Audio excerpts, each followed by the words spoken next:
제가 매니지먼트를 하면서 가장 힘들었던 부분이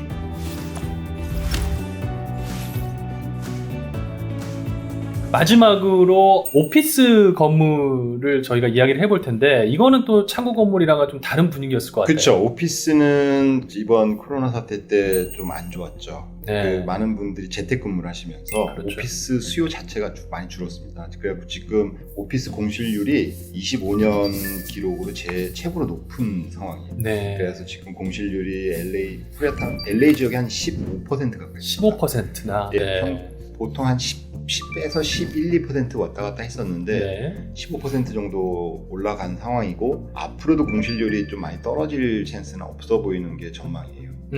그리고 네. 새로 이제 재택근무가 이제 다시 이제 오피스에서 근무하시는 걸로 바뀐다고 하더라도 그분들이 전체가 다 돌아올 것 같아 보이지는 않고요. 네. 그러다 보니까 그 오피스 같은 경우에는 그분들이 오피스 공간에서 일을 할 수 있는 어떤 메리트가 있는 건물들이 선호가 됐는데 그런 거는 이제 저희가 이제 오피스 건물들 클래스를 A, B, C, D로 나누는데 A 등급의 이제 고급 오피스 같은 경우에는 뭐 타가시설이라든지 여러 가지 편의시설이 같이 이제 들어가면서 그런 메리트를 끌고 올 수가 있는데 네. 다른 건물 같은 경우에는 뭔가 특별한 돌파구를 찾지 않으면 오피스는 당분간 좀 어렵지 않을까.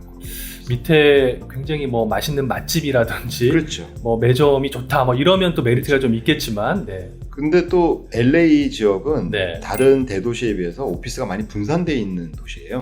퍼져 있죠. 네. 네. 그게 트래픽이 전국에서 뭐 가장 악명 높은 지역이다 보니까 네. 회사 입장에서는 쓸데없는 비용이 너무 많이 발생을 하다 보니까 다운타운에 몰집되는 게 아니라 뭐 웨스트 LA, 다운타운, 오렌지 카운티 막 이런 넓게 분산되어 있는 지역이라 오피스 투자 같은 경우에는 자기가 사용한다라는 전제 하에 네. 다른 안정된 테넌트를 찾아서 하시는 거 외에는 앞으로 당분간은 조금 투자하시기 좀 쉽지 않은 분야가 아닐까 싶습니다. 대형 이 오피스 건물도 이제 오피스로 사용하지 않고 주택으로 좀 변화되는 그런 분위기도 좀 있어요. 그렇죠. 지금 대표적으로 저 코리아타운 지역에서 대표적인 회사가 있죠. 네네. 여러분들 다 아시는 회사인데 그분들이 오피스로 투자를 하셨다가 그 오피스 건물들을 레지덴셜로 많이 바꾸셨어요. 그분 장기적인 관점에서는 오피스보다는 레지덴셜의 수요가 많고 그쪽이 투자성이 좋다라고 보시는 거겠죠. 네. 제가 보는 입장도 비슷합니다. 그렇습니다. 네, 이렇게 한인분들이 좀 투자할 수 있는 그런 종류를 좀 알아봤습니다. 그렇다면은 이제 올해 들어서요. 올해는 내가 좀 투자를 해보아야겠다 하시는 분들을 위해서 올해까지도 고금리 상황인 것 같아요. 네, 이런 상황에서 현명하게 투자할 수 있는 그런 방법이라고 할까요? 어떤 점들이 있을까요? 일단 이자율에 아주 민감하거든요. 네. 사장님께서 말씀하셨던 것처럼 투자용 건물은 수익률에 민감할 수밖에 없거든요. 네. 근데 그 수익률은 제가 빌린 돈의 이자에 따라서 달라질 수 있기 때문에 그 부분은 항상 신경을 쓰셔야 되는데 커머셜 같은 경우는 이제 프라임 레이트 기본으로 움직입니다. 네. 그래서 이번에 연준에서 이자를 올리게 되면 바로바로 영향을 받게 되거든요. 지금 연준에서 4.5인데 연준 기준 금리가 4.5인데 그럴 네. 경우에는 프라임 레이트이 거기 3% 마진이 붙으면서 7.5에 형성이 됩니다. 높죠. 그 프라임 레이트이 이제 대부분의 어떤 이자의 기본적인 레이트이 되는데 거기 플러스 또 은행 마진이 더 들어갈 수도 있는 상황입니다. 그렇죠. 네. 그렇게 되면 지금 전망은 한 0.5에서 1% 정도 더 상향될 거라고 생각을 하는데 그럼 이자율이 8%가 넘어가는 상황에서 네. 지금 마켓에 나와 있는 대부분의 상업용 부동산의 수익률이 4%, 5% 미치거든요. 네. 그럴 경우에는 이제 어떤 식으로 투자를 할지 좀 항상 그 장기적인 관점을 갖고 들어가시는 게 제일 중요할 것 같고요. 네. 기존에 건물을 갖고 계신 분들은 제가 매니지먼트를 하면서 가장 힘들었던 부분이 장기적인 계획 없이 건물을 관리를 하는 게 건물의 가치에 큰 영향을 주는 것 같더라고요. 장기적인 계획이 필요하군요. 그렇죠. 네. 장기적인 계획이 꼭 필요하다 보니까 특별히 이렇게 어려운 시기에는 테넌트 분들하고 커뮤니케이션을 계속 유지하시면서 이 건물의 장기적인 계획과 그 마켓 상황에 맞춰서 제가 어떻게 변화할 수 있는지를 끊임없이 고민을 하셔야 되는 상황이라고.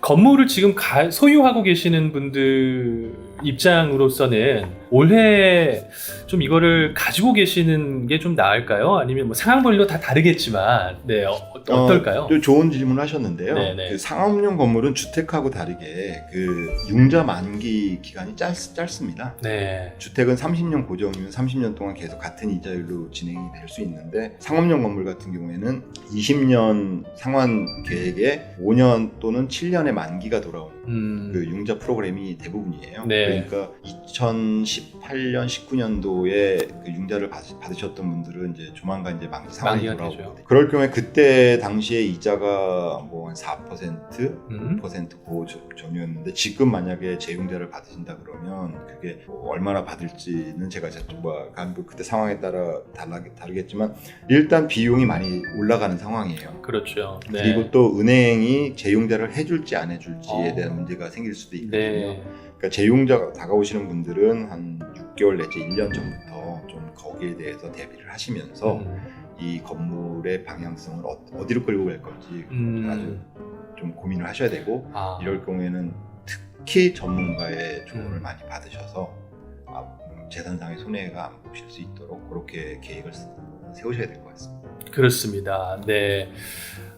오늘 이 커머셜에 대해서 좀 전체적으로 좀 알아봤는데요. 마지막으로 이 커머셜 투자에 관심이 좀 많으신 분들이라든지 올해 한번 정말 해보고 싶다 하시는 분들에게 요것만큼은 좀 아셨으면 하는 부분이 있다면 네, 그거 좀 마지막으로 부탁드립니다. 일단 부동산 투자의 가장 기본적인 부분을 항상 생각을 하셔야 될 것 같아요. 부동산은 무리를 해서 사시면 항상 사고가 나기 때문에 그 암만 건물이 좋고 모든 게 다 좋아 보여도 자기가 소화할 수 있는 자기 능력 한도 내에서 투자를 하시는 게 가장 첫 번째 스텝이라고 생각을 하고요. 네. 그 첫 번째 스텝을 제대로 맞추려면 본인의 그 파이낸셜 상황을 정확하게 알고 계셔야 돼요. 근데 그 파이낸셜 상황은 저희가 판단하는 게 아니라 은행이라든지 전문 금융 쪽에서 한번 상담을 받아보셔서 내가 진정으로 투자할 수 있는 금액이 얼마인지를 맞춰서 그거 이상의 투자는 조금 자제를 하시는 게 좋지 않을까.